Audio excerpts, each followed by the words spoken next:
we proceed now with the psalm that is certainly the most well-known and famous of all psalms.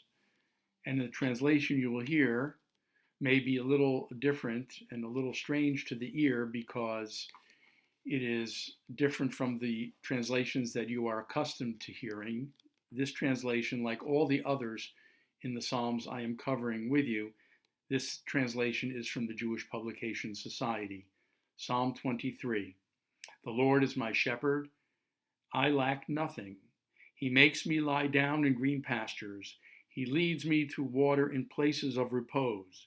He renews my life. He guides me in right paths as befits his name. Though I walk through a valley of deepest darkness, I fear no harm, for you are with me. Your rod and your staff, they comfort me. You spread a table for me in full view of my enemies. You anoint my head with oil. My drink is abundant. Only goodness and steadfast love shall pursue me all the days of my life, and I shall dwell in the house of the Lord for many long years. The translation, a valley of deepest darkness, of course, refers to the valley of the shadow of death that we are so accustomed to hearing. Either way, this is a reference to a time of the deepest darkness and despair that we can find ourselves in. And it is a time, of course, that many of us find ourselves in right now during the age of this terrible pandemic. The image of God as a shepherd is very powerful and very comforting. Remember that young David himself was a shepherd before he became king of Israel. So were the patriarchs Abraham, Isaac, and Jacob. And so, of course, was the great prophet and lawgiver Moses himself. Think for a moment of the qualities of shepherd. A shepherd has to be caring. A shepherd has to show compassion and concern for his flock, for each and every member of his flock. There is a rabbinic legend about Moses after he had escaped from Egypt and before he was to experience the revelation of God at the burning bush, eventually to go back down to Egypt and liberate his people Israel from bondage. And in this particular rabbinic legend, Moses is tested by God through his experience as a shepherd. Our rabbis said that when Moses, our teacher, peace be upon him, was tending the flock of his father-in-law Jethro in the wilderness, a little kid escaped from him. He ran after it until it reached a shady place. When it reached the shady place, there appeared to view a pool of water, and the kid stopped to drink. When Moses approached it, he said, I did not know that you ran away because of thirst. You must be weary. So he placed the kid on his shoulder and walked away. Thereupon God said, because you have mercy in leading the flock of a mortal, namely your father-in-law Jethro, you will assuredly tend my flock Israel.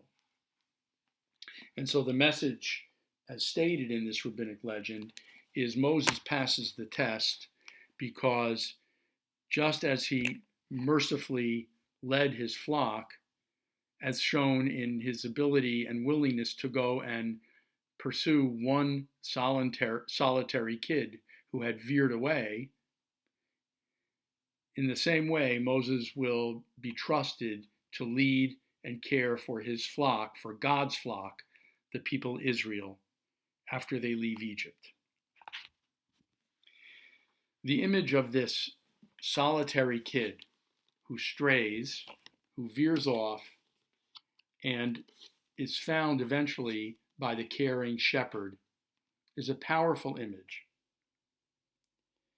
Think of how that kid must have felt when Moses approached and appeared to rescue him. Think of the loneliness and fear that that kid must have experienced, having separated from the flock and now being alone in the desert. But the shepherd comes in and takes the kid out of its time of dire need and crisis and lifts him up upon his shoulders and rescues him and carries the kid into safety.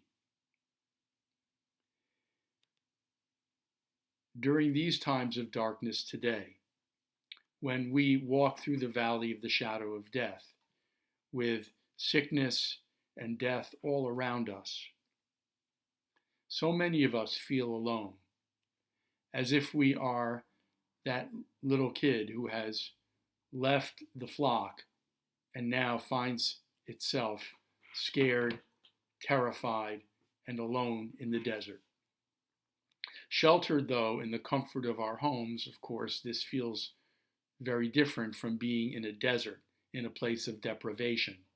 Certainly we are deprived of one another's physical company and physical presence, but most of us have what we need and are not feeling necessarily physically deprived, though we may be emotionally deprived. This psalm comes in to remind us that God is our shepherd, that we are not alone, that our shepherd continues to come to rescue us, the solitary members of the flock who often finds ourselves sitting alone and sometimes scared and even terrified. But we are cared for and loved by our shepherd. And our shepherd will not allow us to remain alone and terrified. It is as if that shepherd, just as Moses did in the desert, comes down into our lives and picks us up upon his shoulders and carries us into safety and reminds us that we indeed have what we need, that we indeed are not alone, that God is with us during our times of darkness and travail. The psalmist reminds us that God spreads a table for him in full view of his enemies and anoints his head with oil. Only goodness and steadfast love shall pursue him all the days of his life, as long as we remember through our times of difficulty that God is with us and provides us with that feeling and that assuredness of goodness and steadfast love all these days of our lives, not only during the days of happiness and joy, but also in the days of darkness and sadness and difficulty. During all of these times, good and bad, the shepherd is with us to care for us so that we lack nothing as long as we have our faith. We are grateful and thankful for the care and love and compassion of that eternal, spiritual, holy shepherd in our lives.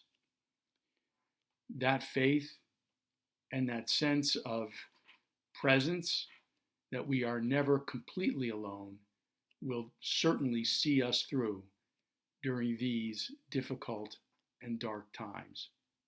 Thank you.